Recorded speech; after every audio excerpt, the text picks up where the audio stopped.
Amin, amin, amin ya rabbal alamin. Ahibail kiram, tadi Ketua Umum FPI dengan begitu semangat mengajak kita bersatu untuk berjuang memerdekakan Palestina. Saya ingin menggarisbawahi bahwa dalam perjuangan itu bersatu dan bersama merupakan keniscayaan.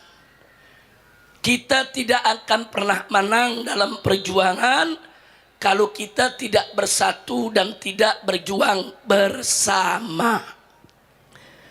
Makanya Allah Subhanahu wa taala mengingatkan dalam Al-Qur'an, faqala ta'ala wa'tasimu bihablillahi jami'a wa la tafarraqu.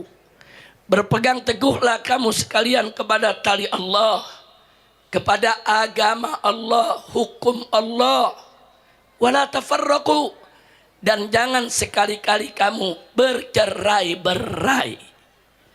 Di ayat yang lain Allah ingatkan, wa ta'awanu 'alal birri wa taqwa wa la ta'awanu 'alal itsmi wal udwan. Jadi Allah nyatakan bekerja samalah kamu di dalam kebaikan dan di dalam takwa. Dan jangan kamu bekerja sama di dalam dosa dan di dalam pelanggaran, saudara. Jadi kalau kita baca ayat-ayat tadi, saudara, jelas bahwa Allah mendorong kita untuk bersatu, untuk bersama. Kenapa? Dalam satu hadis Nabi menyampaikan kepada umatnya, di mana beliau katakan, au kama qala Nabi sallallahu alaihi wasallam, alaikum bil jamaah fa inna yadallahi ma'al jamaah. Kata Nabi, wajib atas kamu berjamaah. Berjamaah itu berjuang bersatu dan bersama, jangan pecah. Kenapa? Fa inna yadallahi ma'al jamaah. Karena sesungguhnya pertolongan Allah itu ada pada kebersamaan, saudara. Pertolongan Allah ada pada kebersamaan. Maksudnya apa sih, saudara? Kalau kita berjamaah, kalau kita bersatu, kalau kita bersama, maka Allah akan berkahi dan Allah akan berikan pertolongan. Tapi kalau kita bercerai-berai, Allah nggak bakal berkahi kita. Jangan mimpi, saudara, kalau Allah akan tolong kita. Nah, pertolongan Allah itu dalam perjuangan itu harga mati. Maksudnya apa sih harga mati? Tanpa pertolongan Allah kita nggak bakal menang. Enggak, saudara. Sehebat apapun kita, sebanyak apapun pengikut pasukan kita, sehebat apapun senjata kita, sepinter apapun strategi kita, sekaya apapun harta benda kita, kalau Allah tidak tolong, gak ada gunanya semua, saudara. Hancur.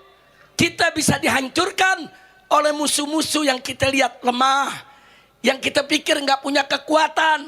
Kita bisa digulung oleh mereka kalau pertolongan Allah tidak menyertai kita.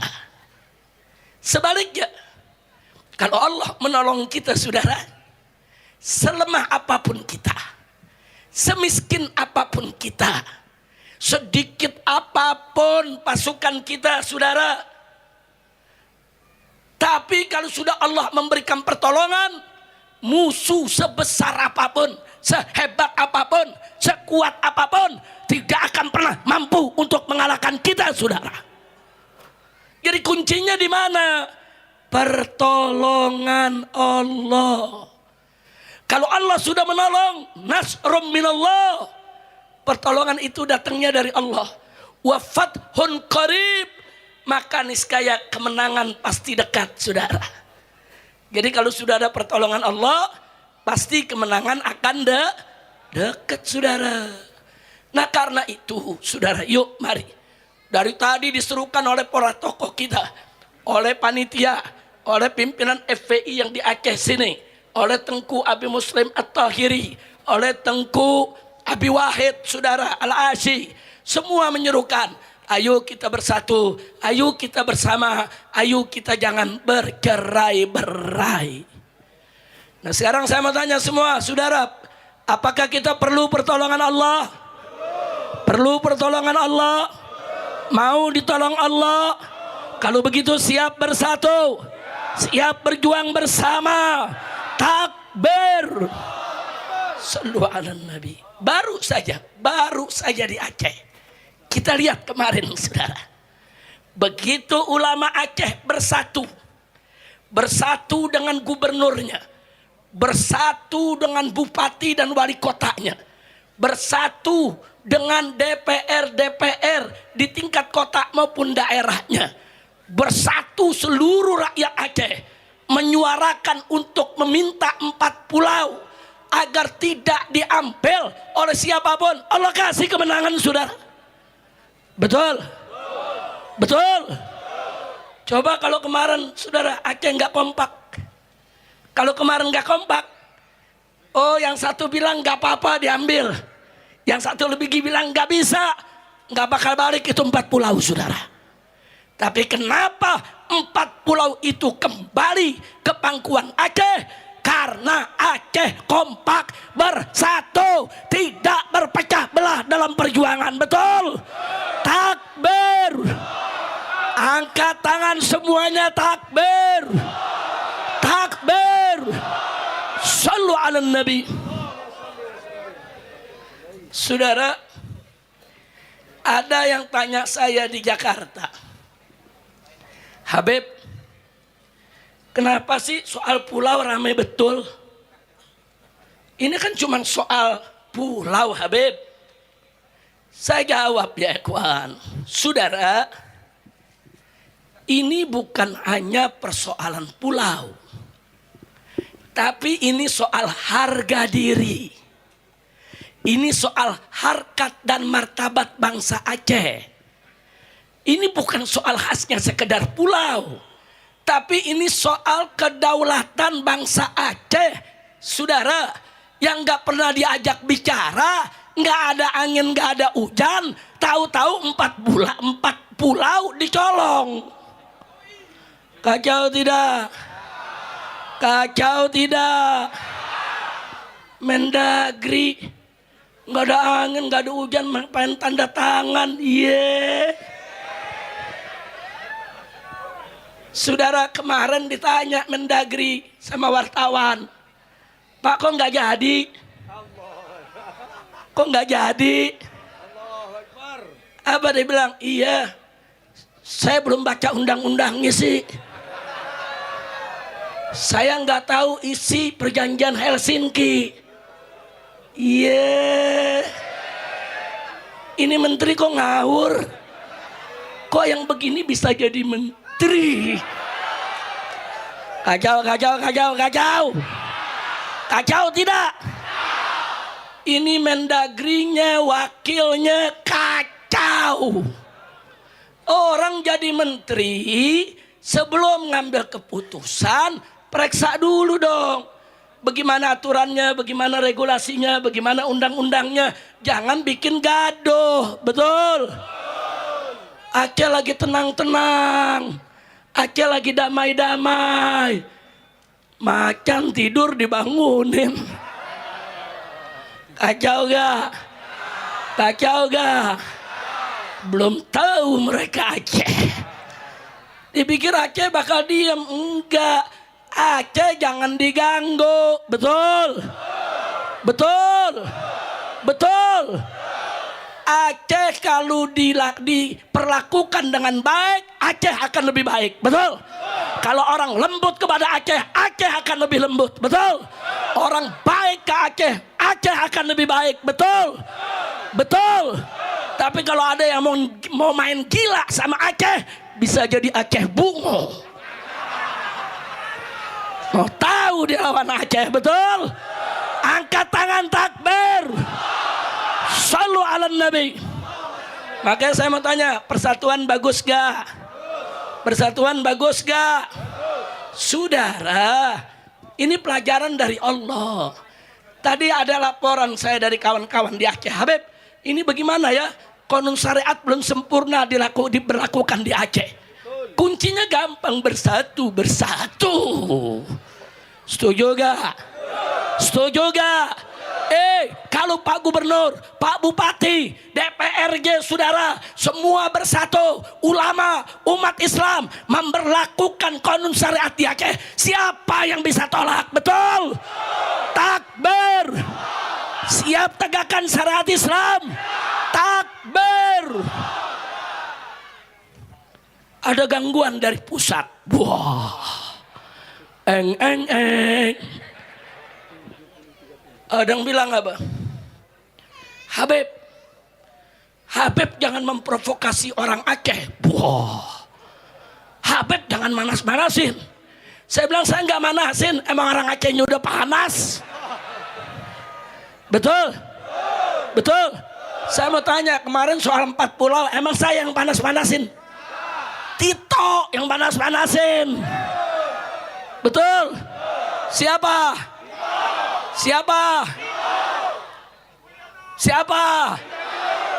Tito.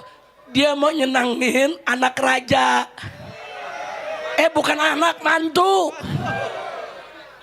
Mantu memertua sama-sama maling. Yang mau dicolong Pulau Aceh. Iya. Udah gitu nggak tanggung-tanggung, 4 pulau lagi. Astagfirullahaladzim. Tunggu sebentar. Saudara, udah gitu Pak Menko ngebelain Mendagri. Apa Menko Hukum dan HAM mengatakan? Mendagri nggak salah. Nggak ada itu aturannya dalam perjanjian Helsinki. Iya. Mata lu buta. Saudara, baca dalam perjanjian Helsinki. Di sana ada satu poin menegaskan bahwa batas wilayah Aceh kembali, saudara, ke Undang-Undang Peraturan Nomor 1 Tahun 1956. Artinya kalau ditunjuk merujuk ke Undang-Undang Nomor 24 Tahun 1956, maka 4 pulau tersebut termasuk bagian Aceh. Habib, kok Habib tahu, menteri nggak tahu? Habib baca, menteri nggak baca. Betul? Betul? Udah yang begitu buru-buru pecat aja dah. Amin. Aminnya kurang serius. Amin. Ada yang protes saya. Habib, nggak boleh doa-doa jelek buat pejabat.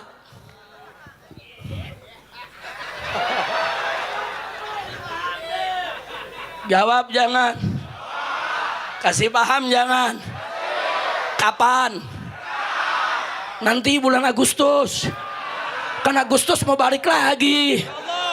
Sekarang juga. Harus sekarang. Wah, saya nggak berani ini. Urusannya pulang dicegat kalau nggak dijelasin. Mau tahu jawabnya? Saudara, Nabi pernah mengangkat tangan berdoa.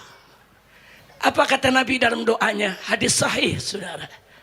Nabi mengatakan, Allahumma man waliya min amri ummati syai'an fasyaqqa alaihim faskuk alaih. Wa man waliya min amri ummati syai'an farafiqa bihim farfuq bihi ya Rabb. Masya Allah. Udah paham kan?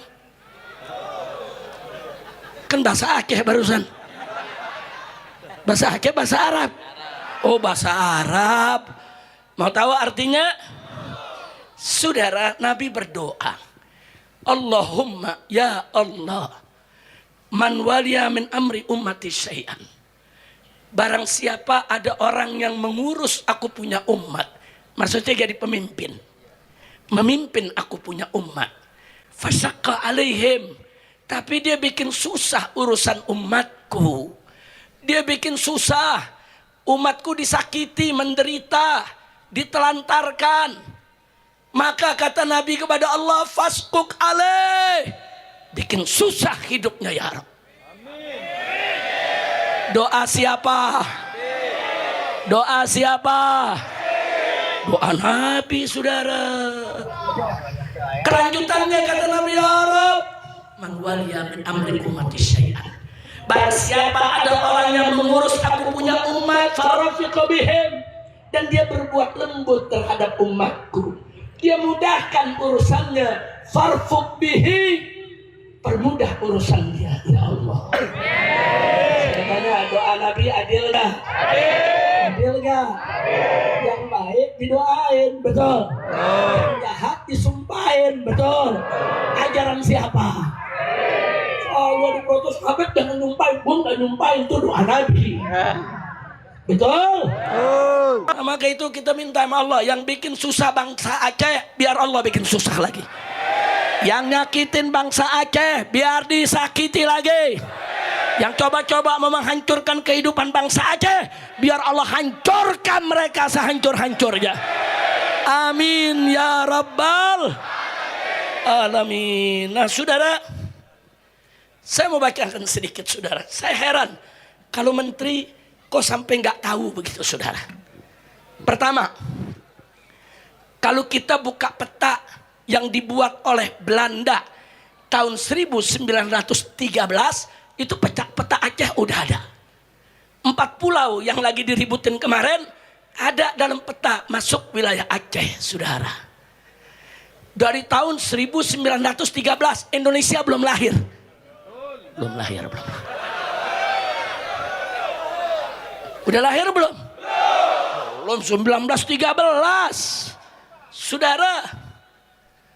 Nah, kemudian saudara, selanjutnya setelah itu ada peraturan saudara di tahun 56 yang tadi sudah saya bacakan saudara. Undang-Undang nomor 24 tahun 1956, di situ dinyatakan juga saudara bahwa 4 pulau masuk wilayah Aceh. Terus ditambah lagi ada kesepakatan bersama saudara di tahun 1992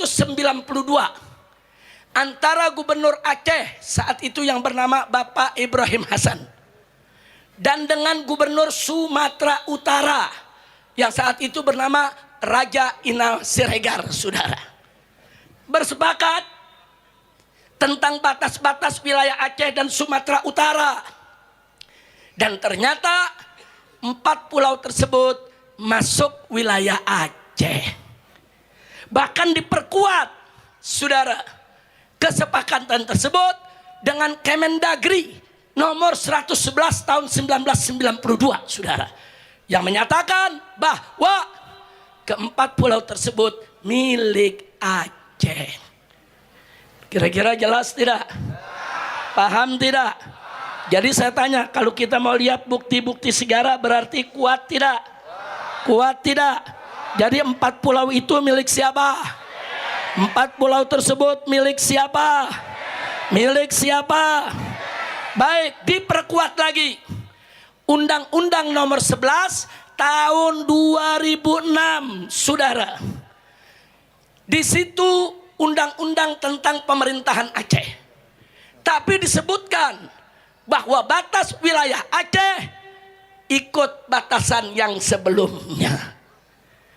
Nih, lihat ada berapa undang-undang tuh ya kawan. Dari undang-undang tadi kita sebutkan nomor dari peta tahun 1913, undang-undang nomor 24 tahun 56, kemudian ada kesepakatan tahun 92, ada Kemendagri, saudara, nomor 111 tahun 92 juga.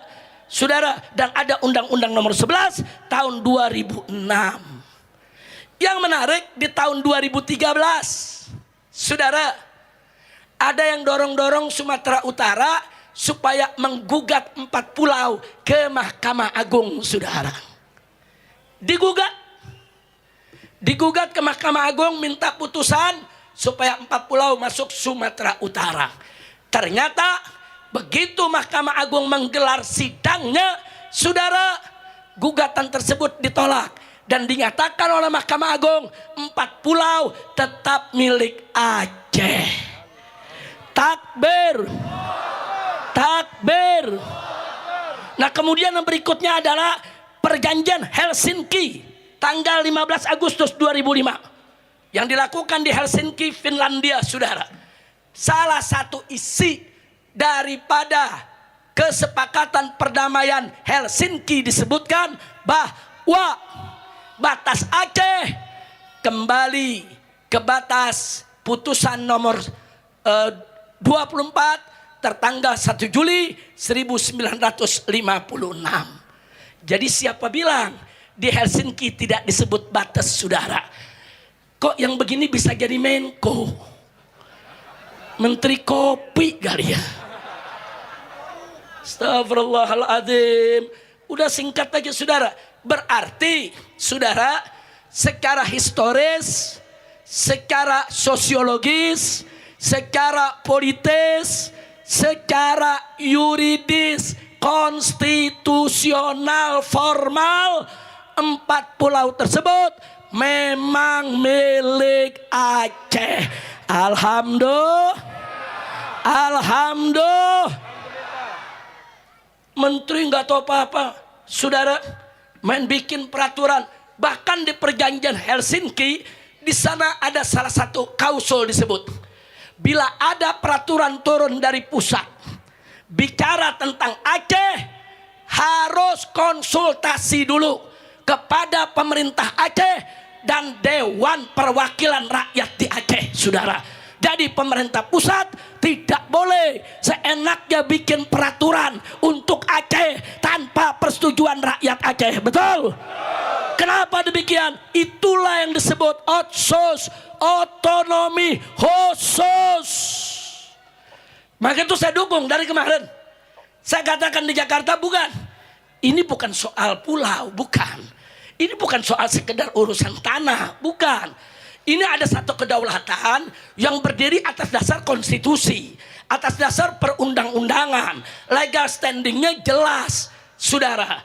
Maka itu keputusan menteri tersebut salah, bertentangan dengan undang-undang dan harus batal demi hukum, saudara. Betul? Mendagrinya pakai nantang orang Aceh. Apa dia bilang? Ya kalau nggak suka gugat aja ke Petun. Iya. Dipikir orang Aceh goblok kali ya. Saudara, kalau menteri keluarin peraturan bertentangan dengan undang-undang yang lebih tinggi, itu nggak usah digugat, dipetunkan, batalkan. Batalkan, batalin. Betul? Nah, jadi ini dia, saudara, udah tolol sok tahu, udah goblok sombong lagi. Innalillahi wa inna ilaihi rajiun. Saya mau usulkan, saudara, dari sekarang dari atas mimbar, saya mau sampaikan ke Bapak Presiden Prabowo, menteri-menteri yang suka bikin gaduh, menteri-menteri yang gak tahu tugasnya, menteri-menteri yang sombong, angkuh, saudara, menteri-menteri yang tidak bisa kerja, segera pecat, ganti dengan menteri yang bagus. Betul? Setuju tidak? Setuju tidak? Takbir. Kalau Bapak Presiden mengganti semua menteri yang bermasalah, setuju tidak? Dukung tidak Presiden Prabowo? Takbir. Untung presidennya pinter. Begitu lihat di Aceh panas, waduh, gawat ini, bisa berontak lagi. Betul? Betul? Ini telat sedikit, saudara. Ini bisa Aceh bungo. Saya yakin itu, saudara. Orang Aceh jangan coba-coba dimain-mainin. Betul? Betul? Orang Aceh mudah ikhlas, orang Aceh mudah memaafkan, orang Aceh berkali-kali disakiti, orang Aceh selalu bisa memaafkan saudara. Tapi jangan terus menerus menyakiti orang Aceh, memancing-mancing orang yang sudah tenang, orang sudah damai, kok dipancing-pancing biar gaduh lagi. Aceh kurang ajar. Betul. Betul. Menteri yang bikin gaduh semacam ini setuju tidak ada berhentiin? Setuju tidak? Takbir. Masya Allah. Saudara, lu teriaknya Aceh Merdeka. Kalau saya di atas teriak Aceh Merdeka, pulang Aceh Merdeka. Komentar. Aceh Merdeka. Tenang. Enggak apa-apa, dia orang Aceh, teriak Aceh Merdeka. Enggak apa-apa, orang Aceh. Kalau saya, saudara, tentu nggak boleh berpikir hanya Aceh saja. Saya mengajak seluruh rakyat Aceh, saudara. Rakyat Aceh ini, saudara, Aceh adalah gerbang pintu masuknya Islam ke Nusantara. Betul? Yang pertama kali masuk Islam di Indonesia ini adalah bangsa Aceh. Betul? Jasa Aceh ke Republik Indonesia begitu besar. Betul? Betul? Kami menganggap bangsa Aceh sebagai kakak kandung kami. Bahkan saya berharap Aceh itu menjadi lokomotif perjuangan, menjadi panglima perjuangan untuk menerapkan Islam. Bukan hanya di Aceh, tapi syariat Islam harus diterapkan di seluruh wilayah Indonesia. Setuju tidak? Setuju. Takbir. Takbir. Barusan kita dengar ada suara teriakan Aceh Merdeka. Justru saya ingin mengajak seluruh bangsa Indonesia meneriakkan Indonesia Merdeka. Siapa bilang Indonesia saat ini sudah merdeka, saudara? Kita dijajah. Kita dijajah. 9 naga dengan semua kekayaannya sudah menguasai 80% tanah bumi Indonesia, saudara. Tambang mereka ambil, emas mereka ambil, kita semua dijajah, saudara. Kemaksiatan merajalela di mana-mana, ulama dikriminalisasi, saudara. Maka itu saya mengajak kita merdekakan Indonesia dari oligarki busuk. Kita bebaskan Indonesia, merdekakan Indonesia dari segala kemunkaran, dari segala kemaksiatan, dan kita merdekakan Indonesia dari semua pejabat jahat dan bejat. Setuju tidak? Setuju tidak? Saya mengajak semua kita merdekakan Indonesia dari pejabat bejat. Setuju tidak? Takbir. Takbir. Jadi saya nggak ngajak cuman Aceh merdeka, enggak saudara. Saya ngajak Indonesia harus merdeka. Sekarang ada 9 naga yang menguasai. Saya pengen besok 9 naga jadi 9 cacing. Amin. Amin. Amin. Wah, sekarang udah mulai muncul ada 9 haji. Alhamdulillah. Cuman hajinya jangan beler nanti. Nah, kalau hajinya nanti nggak jujur, repot, malu kita. Betul? Betul? Nah, maka itu saudara, nggak main-main. Saya terus berjuang, saudara. Bagaimana Indonesia ini merdeka dari kemaksiatan, merdeka dari judi, merdeka dari korupsi, merdeka dari narkoba, merdeka dari LGBT. Harus Indonesia merdeka dari hukum jahiliyah, merdeka dari kekuatan asing dan asing, saudara. Makanya saya mau ajak orang Aceh, tolong jangan hanya kita berpikir tentang Aceh, tapi berpikirlah tentang negara Indonesia secara keseluruhan. Kenapa? Karena negara ini merdeka, Indonesia, saudara, terlalu banyak jasa bangsa Aceh. Aceh jangan mau ngalah. Jangan mau lepas Indonesia dikasih ke asing. Enggak, saudara. Tanpa bangsa Aceh, Indonesia enggak merdeka, saudara. Tolong diingat sejarah tahun 1946. Ketika Belanda melakukan agresi, saudara. Dia rebut Jakarta. Pindah ibu kota ke Yogyakarta. Direbut lagi Yogyakarta oleh Belanda, saudara. Akhirnya apa? Saudara, akhirnya Bung Karno diasingkan di Kota Biren, Aceh Timur, saudara. Nggak sampai di situ, Kota Biren selama 1 minggu menjadi ibu kota Indonesia. Masya Allah. Jadi ibu kota pertama Jakarta, ibu kota kedua Yogyakarta, ibu kota ketiga adalah Biren yang ada di Aceh ini, saudara. Nggak sampai situ. Begitu Indonesia merdeka, Aceh yang nyumbang pesawat terbang pertama, Dakota RI-001, saudara.